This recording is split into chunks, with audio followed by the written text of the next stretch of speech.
morning, everyone.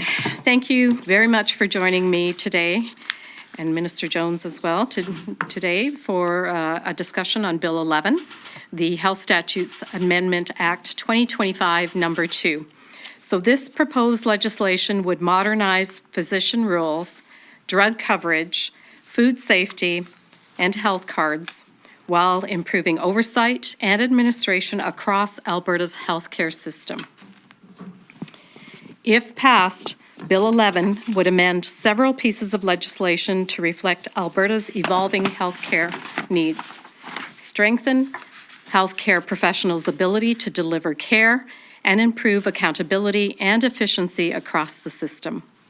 The proposed amendments in this bill represent a new era for healthcare in Alberta and reflect our commitment to implement a refocused healthcare system that recognizes the province's evolving needs, empowers healthcare professionals, and supports improved health outcomes for patients. We are proposing amendments to the Public Health Act to further strengthen how we can respond to food-borne illness outbreaks and ensure consistent enforcement for serious and repeat violations. These amendments will also ensure that all food establishments meet the high standards that Albertans expect and deserve. The changes would modernize food safety enforcement for the well-being of all Albertans and improve food safety, and improve food safety across all food establishments. They will strengthen food safety by improving training for staff, increasing transparency of inspection results, and providing inspectors with new tools for oversight and investigations.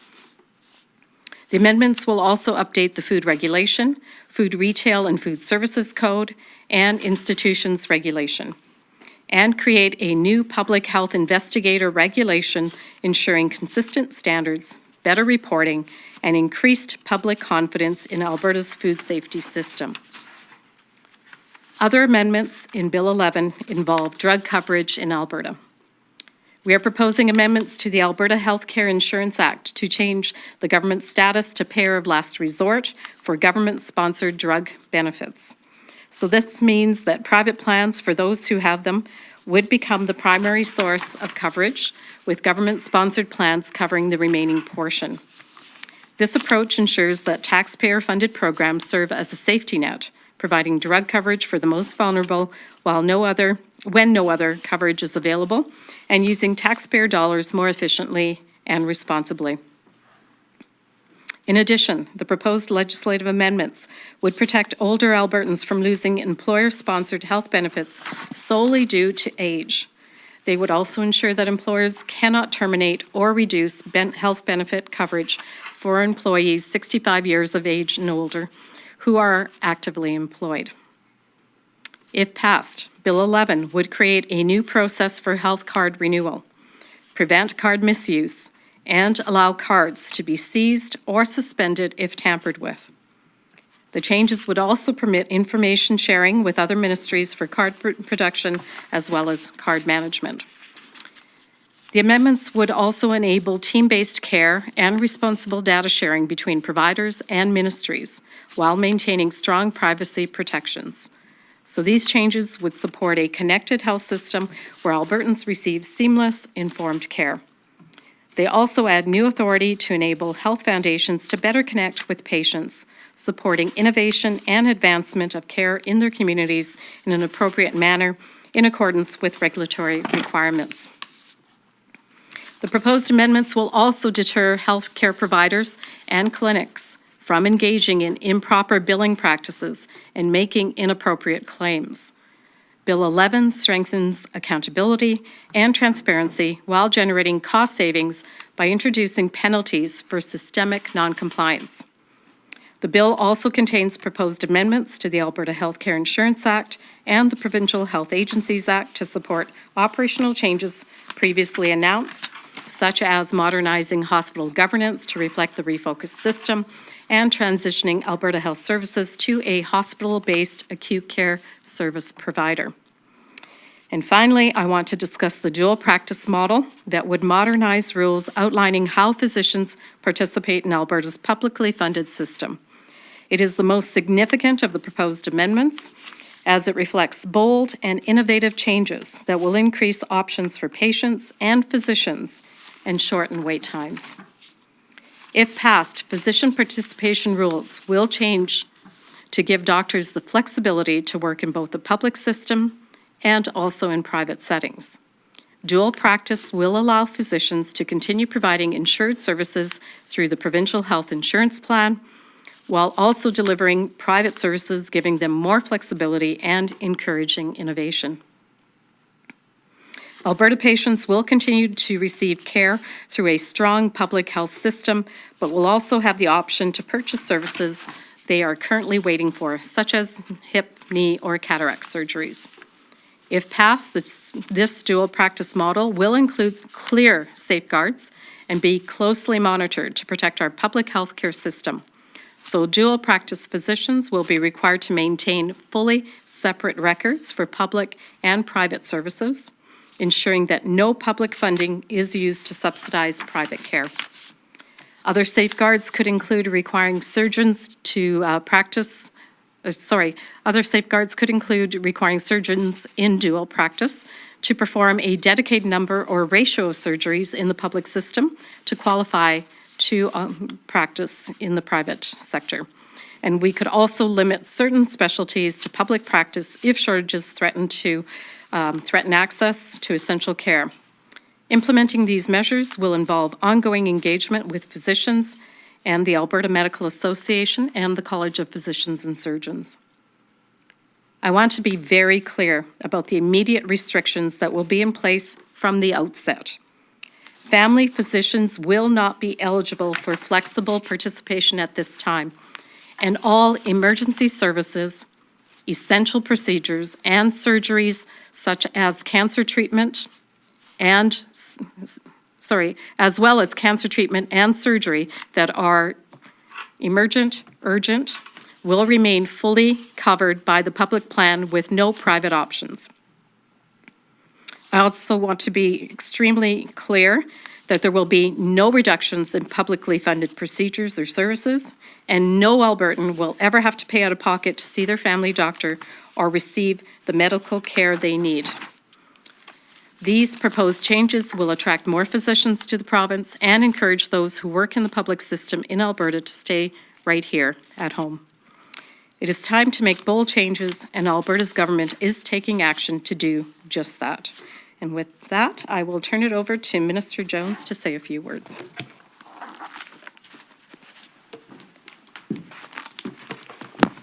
Thank you, Minister LaGrange. With Alberta's rapidly growing population and in their increasing age and complexity at presentation in our hospitals and surgical programs are facing pressures. As a result, we've seen increased wait times at our emergency departments and lengthening surgical waits. Currently, approximately 80,000 Albertans are on surgical wait lists, with around 33,000 waiting longer than clinically recommended. Earlier this month, we announced significant investments in the public system to address these pressures. The Acute Care Action Plan included 50,000 additional surgeries over the next 3 years, on top of our record 318,000 completed last year, to work down those backlogs and reduce wait times. And we announced plans to add over 1,000 net new acute care beds in 3 bed towers, one at the Misericordia, one at the Grey Nuns, and one at the South Health Campus in Calgary. And earlier today, we announced that the site has been selected for a standalone Stollery Hospital. This is, of course, in addition to other major projects like the Red Deer Regional Hospital development and the 8 urgent care centres we plan to build across the province. We also achieved a record 12,700 physicians now registering to practice, an increase of over 600 from last year, and we've added over 1,000 RNs, LPNs, and healthcare aides over the same period. These investments and our achievements in recruiting healthcare professionals speak to our government's commitment to build our public health system. In addition to these substantial investments, we're also bringing forward legislation to increase flexibility for physicians, healthcare professionals, and Albertans. Bill 11 modernizes physician participation rules for surgeons and surgical support professionals and expands on their flexibility to work in public and private settings. This type of dual practice is already in effect in leading health jurisdictions around the world. Denmark, the Netherlands, UK, France, Germany, Spain, Australia, all offer dual practice models. And again, even in Canada, Physicians today can practice privately and publicly. This occurs in Quebec, New Brunswick, and Alberta. Bill 11 includes safeguards to protect our public system. For example, by mandating minimum public practice to be eligible for private practice, restricting specialties where shortages exist or may occur, maintaining separate records so public dollars are not subsidizing private activity, and where necessary, limiting private practice hours or locations to evenings, weekends, or underutilized areas of Alberta. Regular reviews and monitoring will ensure the model continues to serve Albertans effectively. We will immediately commence consultations with healthcare professionals and stakeholders to inform these changes, including the safeguards, and continuously to ensure the right balance is achieved on this important initiative. Additionally, as Minister LaGrange touched on, surgeries for life-threatening conditions such as cancer and emergency procedures and access to a family physician will remain entirely publicly funded at this time. This new flexibility with appropriate safeguards represents an opportunity to increase surgical activity, to attract and retain physicians and healthcare professionals while keeping surgeries in Alberta between Albertans. One thing is not changing. No Albertan will have to pay for medically necessary care. Bill 11 simply provides patients and healthcare professionals flexibility. Our government remains committed to providing timely, high-quality health care provided by world-class talent as we build our public system centered around the patient. Thank you. Okay, thank you. We'll now head into the media Q&A portion. Reminder, this press conference and any Q&A related to the bill is under embargo until the legislation is tabled. As always, please state your name and outlet. We will be sticking to one question and one follow-up. We'll start here in the room before heading to the phones. We'll start with Catherine and then Michelle. Catherine Dukowski, All Alberta. So I'd like some clarification on what Minister Jones said about safeguards. He said it was in the legislation. We were told that it's actually, all these safeguards are not in the legislation itself, but will be made through a ministerial order. In some of the jurisdictions that were mentioned, they have a much higher physician-to-patient ratio. So I'm wondering, why are these safeguards being left to ministerial order as opposed to being spelled out in the legislation? Well, we don't want them in the legislation because we need to be very nimble. If in fact we find that there's a shortage in a particular discipline or that we have to make some changes because all of a sudden we do need to shift, we need to be nimble. And what the intent is to make sure that those restrictions, those safeguards are in place before the dual practice portion of the legislation is proclaimed. And there was... And you can do it much more quickly in regulation than you can in legislation. We'd hate to have to convene, the legislature to make a change or a number of changes. Sure, absolutely.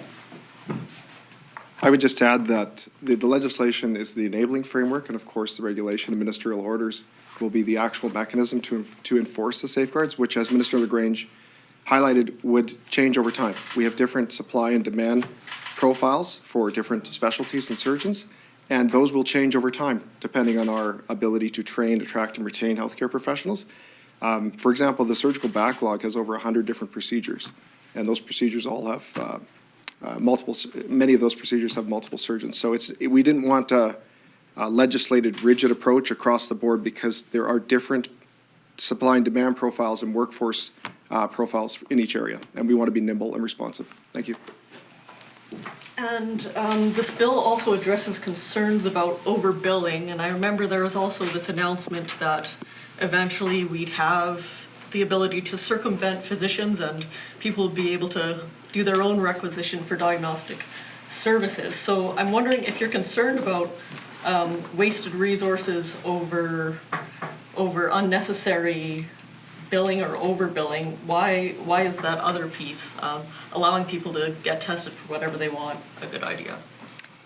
Well, I think you're conflating two things. So the first piece on the overbilling and the inaccuracies that we sometimes see happen out there, and the lack of tools to really enforce and also to have significant penalties for repeat offenders, et cetera. That has been a longstanding issue that we need to correct. We have cases of individual physicians where they've overbilled. Part of what the current process is they pay us back. And then we've had that same individual overbill again to a higher extreme, and that's happened over the course of a decade, is the most recent case that I'm thinking about. And really, we have limited tools. So we want to make sure that for those that are abusing the system or inappropriately doing it, that we have the mechanisms to enforce, the tools that we need to enforce, and to also have significant penalties that make it a deterrent to do that in the future. What you're also conflating was what we have talked about in allowing people to take control of their own health care in terms of requesting diagnostic tests, whether it's blood work, whether it's CT scans, MRIs.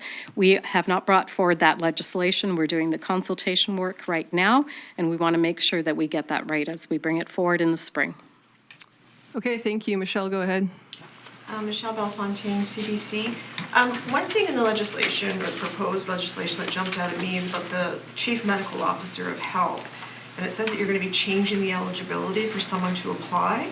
Can you tell me a little more about that? We want to broaden the ability for others that have degrees in related fields to be able to apply for those positions. We want to make sure that we have the ability, because we are not only just going to have a Chief Medical Officer of Health, we also, for the first time, are reintroducing deputy ministers of health into the workforce. So we want to make sure that we have people that have the experience as well as the knowledge base to be able to do those positions. Can you be more specific? Like, does the person still have to be an MD? Like, what kind of specialty are they required? Like, I'm just trying to understand what is going to be changing, because I know that Alberta's had a very hard time attracting a new permanent Chief Medical Officer. Actually, we should have a new permanent Chief Medical Officer for Health very soon. There was a short list, and they are just in the interview process.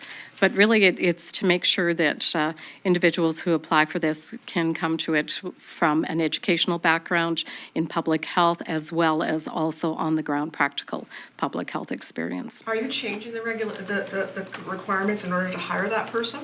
No. Okay, thank you. Sean, you can go ahead. These are requirements that other jurisdictions have in place. We just want to make sure we align with other jurisdictions. So. Hi, Sean Meadows, City News. So we were told this morning that we expect to see savings to taxpayers of $35 to $54 million on the drug coverage piece. Just wondering, how much do you predict that taxpayers will save, if any, as people choose other private services? That would be hard to put a number on. Right now, we know that I think probably everyone in this room knows someone who's gone out of province or out of country to get a surgery done, an elective surgery, whether that's knee, hip, shoulder, et cetera. So it's hard to quantify because we don't actually track those numbers. In the new legislation, we will actually be able to track the numbers of private surgeries, public surgeries, of course, we're always tracking, as well as those that are going to be dual practice, the flexibly participating surgeons, because they will keep separate records. And for the first time, we'll be able to collect all that data. So, because I didn't really get an answer, and I understand you don't really have one, but are you expecting to see any cost savings at all, or is that not part of this? Well, we would expect to see that people are going to have greater access to surgeries here within their own province.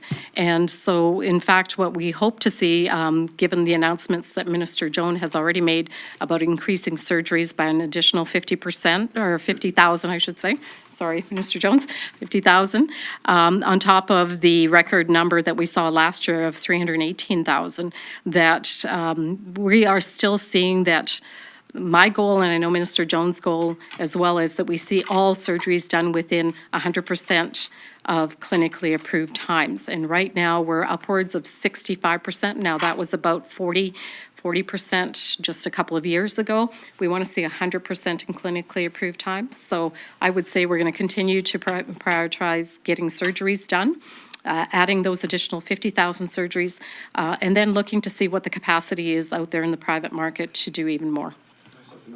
Absolutely. Yeah, I think it's a great question, and I'm certainly, I'll certainly be monitoring dual practice to see how resource allocation changes. Something to keep in mind is that when an Albertan currently goes to another jurisdiction and has a surgery done privately, we don't pay for that. But we are responsible for aftercare. And all day long, I would prefer to have surgeons accredited here, approved here, performing surgeries on Albertans here. I think that's better for all involved because we are responsible for aftercare. So I think there are opportunities to preserve additional resources for the public system. And I think a real cost savings is this is a tool that can help us attract and retain healthcare professionals. When you're short healthcare professionals, it necessitates overtime, agency costs. It makes patients wait longer, potentially deteriorating, becoming more expensive. I think this is a tool that will help us retain physicians and other healthcare professionals that are frankly going to other jurisdictions, and it will retain that activity in the Alberta economy as opposed to sending it to other jurisdictions. That's fair. As a follow-up, so I spoke to a former AHS executive last week who says he can't see how this complies with the Canada Health Act. I understand it's the government's position that it does because there's still a safety net for folks. But I guess the question is, would you be expecting lawsuits then, any challenges to this? And would your government be willing to use the notwithstanding clause to shield Bill 11 from any potential challenges on the Canada Health Act? I'm going to turn this over to Minister LaGrange, but I'll say that the Canada Health Act does not preclude private activity. In fact, as I mentioned, it already occurs in Alberta and it already occurs in other provinces. What's changing here is the flexibility to toggle between public and private on a case-by-case and patient-by-patient basis. So the Canada Health Act right now does allow privately practicing physicians to serve patients and patients to pay them privately.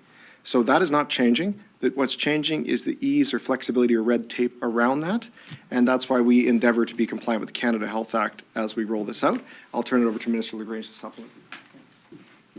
What I would add to what Minister Jones has said is we know this happens, already occurs in Quebec and New Brunswick. In New Brunswick, a physician can toggle between, on a case-by-case basis, to provide public or private service. So again, we do have examples of this within Canada. I don't anticipate that it would be our emphasis has always been to make sure it's compliant with the Canada Health Act. And so I don't see how it could not be compliant when other provinces are doing it. Okay, thanks. We're going to take one more question in the room before heading over to the phones. You can go ahead. Morgan with Global News. So Minister LaGrange, do you mind explaining the purpose behind the exemption of family doctors and why they were not included in the toggling? Well, our priority right now is to make sure that every person in Alberta is attached to a primary care provider. And so at this point in time, restricting family doctors not to provide private practice, that they would be fully within the public system, only makes sense. And then for this to work, we're acknowledging that there is long wait times in the public system, right? And then we have this private option. But then for the system to work, does there then not need to be scarcity there? Like, if it's a success and the private surgeries alleviate the burden on the public system then becomes free again to welcome these folks back. So I'm supposing, like, how, like, long term, would you then switch back if the public system is meant to be fixed through this? Well, I think there will always be a need. And if you look at the fact that we have an aging population and that we also have a growing population, we have so many more people coming to Alberta on an ongoing basis. And we also have a young population that are also prone to sports injuries, et cetera. The need is there. It's the reason why we're not able to do surgeries in 100% clinically approved timeframes. And so we really need to make sure that we expand our capacity. The great thing about the legislation is that we have the tools that if we need to scale back or do something differently, that we allow for that to happen. The other piece is if other provinces do not follow suit, then the capacity could be here to deal with some of their overburden as well. We often do look at, I know this for a fact because of myself having eye cancer in 2012, that we provide all the eye cancer care for all of Alberta, all of Northwest Territories, all of Saskatchewan, part of Manitoba, and part of British Columbia. right now because we have that expertise here. And as we build expertise, perhaps we will have that in other fields as well. Thank you. We are now, Mr. Jones, did you want to add anything? okay, we're now going to move over to the phones. Operator, can you please put through the first caller? Rahim Mohammed from Post Media, your line is open. Hi, Minister. Thank you so much for taking our questions. My first question is, do you have an estimate you can give me as to what something, a hip replacement, or like a hip replacement or knee replacement would cost in the private system under this dual practice model? And do you anticipate that any of the fee-for-service component, any of those costs will be capped? I'll let Minister LaGrange address fee-for-service, but I can tell you that we're doing a lot of work right now on providing accurate estimates of what internal surgeries cost. They vary by hospital. They vary by region of Alberta. They vary based on workforce availability. There's even different equipment used. There's different techniques, but we are trying to determine reasonable ranges of delivery for each surgical procedure and complexity so that we can implement activity or patient-focused funding. On the private side, there's lots of choices in delivering private services. For example, you can choose to have bigger, smaller facility. You can have robots, not. So their costs are going to range as well based on their choices. Our objective is to make sure that the surgeries that we procure, both in hospital and by extension through publicly paid but privately provided chartered surgical facilities, we want those all to be reasonable, within a reasonable range, and reflective of the costs of providing that surgery. In other words, we want to be efficient with taxpayer money. On the private side, that's really a decision that private providers would make. As a government, we will be providing as much transparency as possible on where surgeries are being performed and at what price as we make the move to activity and patient-focused funding. Minister LaGrange? Sure. I'll only supplement that all of the facilities, whether they're public or private, even right now, they are certified and accredited by the College of Physicians and Surgeons. And there's also the College of Physicians and Surgeons also has the ability to make sure that, prices are reasonable. So I would say that what Mr. Jones said is absolutely correct. While currently the private market has the ability to charge additional fees, because of course their costs may vary with capital infrastructure, different products, et cetera, that they offer. We would be looking to make sure that patients can make informed choices. Do you have a follow-up? And sure. For my follow-up, I know something like a health savings account is an idea that's been brought up by some within your party, including the Premier. Are discussions of health savings accounts or accounts to make some of these procedures more financially accessible for Albertans, are those discussions back on in light of the shift to a dual practice model for certain elective procedures? That has not come up recently, but I do know that most individuals in Alberta do have, additional insurance, employer-sponsored insurance programs. Over, I believe, around 76% of Albertans have employer-sponsored health insurance or additional insurance of one form or another. Many of them also do have health spending accounts, and we could certainly look to that in the future, but at this point in time, that's not in discussion. Okay, thank you. Operator, you can put through the next caller, please. Isaac Lamuro from True North, your line is open. Hello, thanks for taking my question. The Alberta NDP has characterized the dual practice model as moving Alberta toward a U.S.-style healthcare system. So I'm just wondering if you can respond directly to that claim and specifically how this differs from the U.S. system. Well, I would say this is more in line with the European system. We're not moving towards American, we're moving towards European-styled healthcare. When you look at countries like Germany, Netherlands, Switzerland, Sweden, Australia, New Zealand, they all have universal health care, but they also provide for a strong private or nonprofit stream as well. And so what we're looking to do is make sure that Albertans have the same choices that Europeans have, and they have very high-performing systems. In fact, in most, I believe it's Germany, Netherlands, and Sweden, or Switzerland, if you're waiting for surgery, that usually happens within weeks to very few months, and they're ranked very high on their patient satisfaction. Whereas here in Alberta, you're waiting a very, very long time, too long, in fact. So why should we not have something very similar to what Europe has? And as I said earlier as well, we have provinces like Quebec and New Brunswick, which also have a dual practice model that seems to be functioning quite well. Do you have a follow-up, Isaac? Yes, thanks. You touched on this briefly, but given that Ottawa ultimately decides what violates the Canada Health Act, I'm curious whether Alberta has received any indication from the federal government about whether this new model could trigger deductions from federal health transfers or otherwise? We're always working with the federal government behind the scenes to make sure that we are compliant to the Canada Health Act, and we'll continue to work with them. Of course, they'll review the legislation. We couldn't share the details of the legislation, but we've broad strokes had those discussions, and as I said, Quebec and New Brunswick have had no issues in this area. Okay, thank you. Operator, please put through the next caller. Jacqueline Wilson from CTV Calgary. Your line is open. Hello, thank you.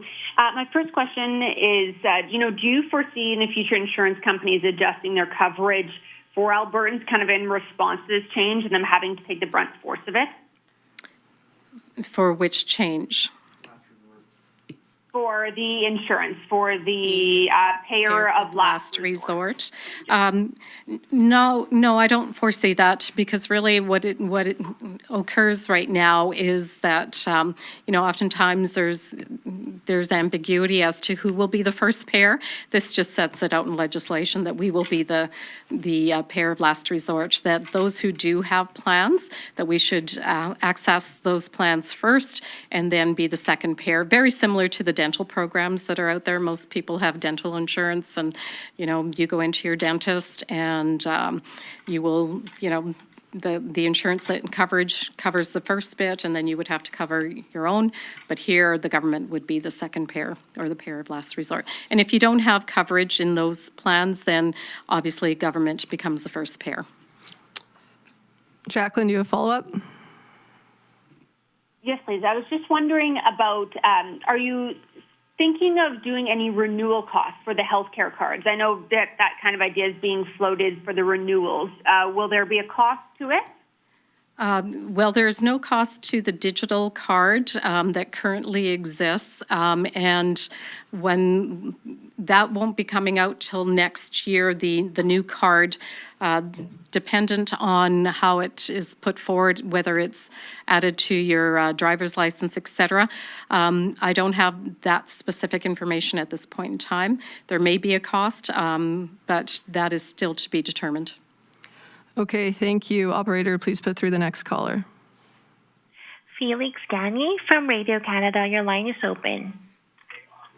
All right. I wanted to know if there's some, if the analysis or studies of Quebec and New Brunswick dual practice system offer better access to healthcare or healthcare in general, like what was taking into account? Well, taking into account how their physicians are able to practice both in the public system and in the private system. Other provinces also have variations. We currently have the ability for physicians to practice for surgeons to practice, specialists to practice, both in the public and the private system, to fully opt out. We have roughly about 14 physicians that are fully opted out in our current public system. What the new dual practice allows is a quicker, seamless toggling back and forth between the public and the private. Right now, it takes roughly about 18 months if you were to opt out and then want to opt back in. And this would be a little more seamless, very much more close to New Brunswick, which is being able to opt in and opt out on a case-by-case basis. Thanks. Felix, do you have a follow-up? Yes. What does it mean for a patient? Would they have a faster access to public health care or health care in general? Well, we would not do this if we didn't anticipate that it would actually mean faster access, more access to more services and surgeries, and more timely access, I would say, and also the ability for physicians to also be able to practice their craft and hone their craft. And again, the attraction retention piece is huge. I know physicians that go out of province, into the tens and sometimes even 100 days per year to provide service, do surgeries outside of our province. So the ability to do them here would certainly be an attractive model. Okay, thanks, everyone. We have time for one more question. Operator, please put through the last caller. Joshua McLean from CBC News, your line is open. Hi there, thanks for taking my question. So, as you mentioned, this legislation restricts family doctors and those delivering cancer and emergency care from operating privately for now. You can change that with a ministerial order. Would you ever allow private cancer care, family medicine, or emergency rooms in Alberta? And if so, under what conditions? That's a hypothetical question. We want to make sure that we get this legislation right. We want to make sure that we walk before we run. It's why we're going to put in restrictions and make sure that they work, that we're nimble, that we've given government tools to change if we need to. All of a sudden, if there's a particular shortage of a particular discipline or type of specialist, that we can actually address those shortages or issues that arise in real time. So we're going to walk before we run, but we'll make sure that we monitor this very closely. We have to protect the public system. There's no option in that. We absolutely want to make sure that we have a strong public system, and this is to augment it, to enhance it. Thanks. Do you have a follow-up? Do you have a follow-up? I do have a follow-up. So my follow-up is on the guardrails. You mentioned that they're not in the legislation so that the government can be nimble and respond to the needs of the public system as they come up. Are you not concerned that uncertainty will discourage physicians from investing in the private side of their practice, knowing that they could be called on to practice specifically in the public system if that need is there? Well, I believe surgeons and physicians are at heart, they want the same things. They want to protect the public system. They want to make sure that patients get the care that they need. And that would be a decision for them to make. But our goal is always to make sure that we have a strong publicly funded healthcare system that also has the ability to be augmented by private care. And so I would say that those individuals would have to make their own business decisions, but this is the case that we want. We want a strong system. Go ahead. Thank you. So that's the whole reason this isn't implemented today. We need time to consult and to ensure that we utilize the appropriate safeguard in the appropriate way. And so the next few months is about calibrating those safeguards, and then they will be iterated as this is rolled out in the way that best protects the public system. The primary criticism of dual practice is the belief that it is so appealing to do private activity, it will pull resources out of the health system. Alberta is not an island. Alberta competes for health care professionals all across Canada and North America.